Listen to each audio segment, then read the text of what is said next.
I mean, Republicans are in control of the House, the Senate, and the White House. If they wanted this shutdown to end, they could do it. And if John Thune or Mike Johnson or President Trump did not like what Russ Vought was doing, they could call him. They could easily tell him to stop.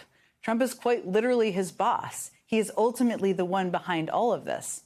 Trump is also the boss of all the Republicans in Congress, who eagerly do whatever he wants these days. And that's really concerning, because the boss is kind of out to lunch right now. I mean, according to Senator Chuck Schumer, he didn't even appear to know that the shutdown fight was over health care. It's not to mention that Trump seemed to forget exactly who Hakeem Jeffries was on Tuesday, even after meeting with him in the Oval Office a day earlier. But more alarming, perhaps, is that this weekend, President Trump posted this to his Truth Social page. It's an AI-generated video that depicts a Fox News segment that never really aired, a segment that never existed. It featured an AI-generated version of Trump's own voice announcing a new government program for something called a MedBed, which will replace our current healthcare system altogether. But here's the thing. MedBeds don't exist. They are actually a QAnon conspiracy theory. The idea is that the government secretly has access to futuristic miracle beds that can cure all ailments and even do things like regrow limbs. Conspiracy theorists believe that JFK is actually still secretly alive, but you wouldn't recognize him because MedBeds not only healed him, but made him look remarkably youthful. Just to give you a sense on this conspiracy theory. The whole thing is completely cuckoo for Cocoa Puffs, completely. And not only should the president have realized that because of, well, everything about it, obviously, but the president also should have realized that was not actually his voice in the video. He did not actually do an Oval Office address about med beds. But still, Trump posted that to his Truth Social page and then deleted it. Now, yesterday at the White House press briefing, Trump's press secretary, Caroline Leavitt, was asked the incredibly valid question of why Trump posted that video to begin with. And this is how she responded.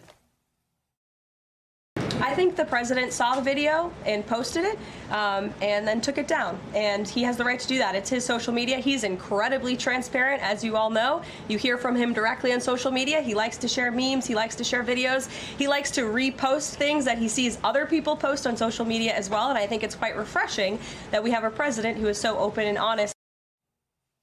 Doesn't quite answer the question on why her boss posted an AI-generated video that clearly wasn't his voice, right?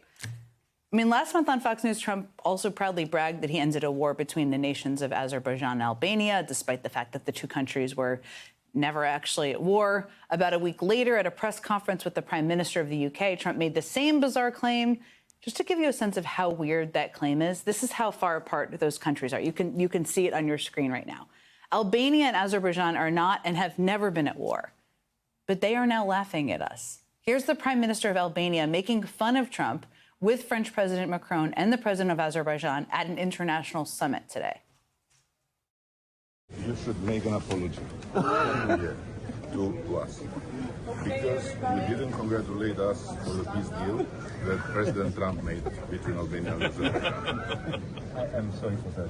Yeah. And you worked very hard. All around the world, Trump is the butt of the joke.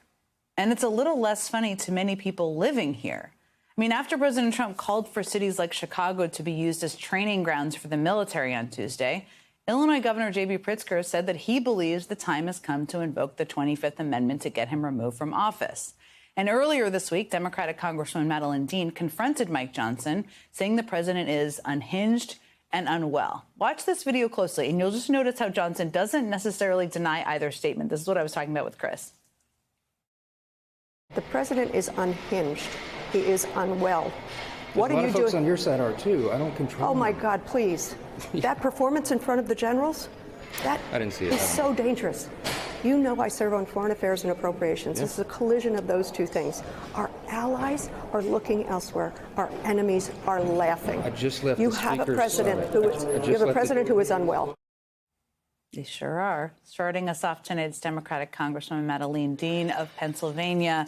Congresswoman, it's great to see you. I just have to start with that moment between you and Mike Johnson, because it was just one exchange, but it really did seem emblematic of the moment we find ourselves in tonight. Why did you decide to confront him that way? Well, you know, it was the very first day of the shutdown. and he is at the center of it. And so I saw the opportunity to speak to him, and he and I have conversations over the years. We served on Judiciary Committee together, so I had the moment to talk to him, and I really begged him to lead. I said, we desperately need you to lead. It is his opportunity and his responsibility. But the performance before the generals, the calling in of 800 generals, and the insulting, vain performance by Secretary Hegseth, and then the president's performance after it that was just utterly incoherent. It's alarming to me. The clip you just showed of Macron and other world leaders, they're laughing. I'm not laughing.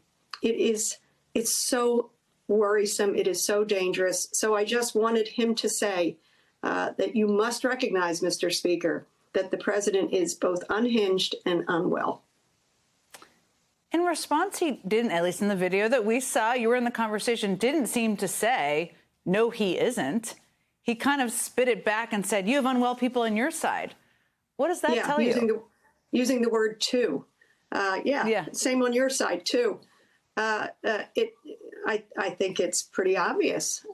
He recognizes there's a problem, that the behavior of the president, we saw it, of course, in Trump 1, but it is markedly different this time around. It is more deteriorated. It is more incoherent. It's always self-serving. We have seen that in Mr. Trump for a very, very long time, I guess his whole life.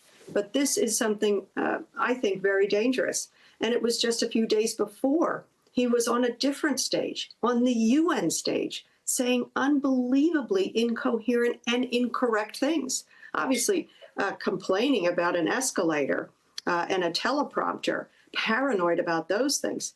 The savior and solver of 7 wars. I don't know if you're aware of that, but just absolutely incoherent things. These are 2 very important stages.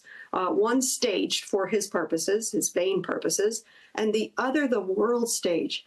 I am so desperately worried about our standing in the world as somebody on the Foreign Affairs Committee. Literally, national leaders speak to us when we have traveled on bipartisan codels to Europe, to the Indo-Pacific, to say America is the indispensable nation. Can we count on you? It looks like the president is trying to take us off the world stage in terms of our credibility as the indispensable nation. I want the speaker to go to the president and say it's recognizable what you are doing and your deterioration. Others need to go around him and be honest with the president. It's such an important point about how the world leaders and people in foreign capitals view the United States based on the president of the United States. It is, as you know well, and I'll just add to this, when there are meetings with the president of the United States, these leaders get memos and briefings on who they're going to be meeting with, what his vulnerabilities are. This is including with adversaries, right? How they can push him. And when they see someone on the world stage that is weak, that is incoherent at times, that is confusing, that isn't using facts, that weakens the U.S. standing. Let me ask you, I just wanted to echo that point. It's such an important one.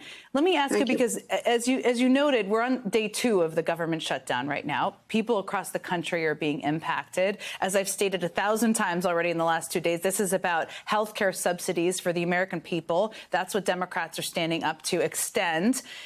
Mike Johnson, I don't want to take any blame off of him here at all. That's not what I'm trying to do. But he takes his direction from President Trump. And right now, it seems unclear, but I want to get your thoughts on kind of how we get an end to this when the person who's leading the White House, you described him as unwell. How do we get to the other side? Does he know how to get to the other side? Does he understand the issues? How do we get there? I'm hoping there are some adults in the room who will say, actually, this is relatively simple. You are using this shutdown, and Vote is using this shutdown and others to cut health care away from Americans. You know, under the ACA, more than 20 million people have been able to access health care. The health outcomes are better. This continuing resolution, this failure to budget for more than a year, plus the big ugly bill, is just an attempt to rip health care away from those millions of Americans. And so how do we get out of this? I don't know. I do hope we have some leaders in the Senate who will meet up with Democratic leaders in the House, and that the speaker might be a broker for this. I would wish. that would say, you know what, you're absolutely right. We gave permanent tax cuts to the wealthiest among us, blowing up our deficit. We do have to respond to the American people and make the ACA still affordable to millions of Americans who are just working people.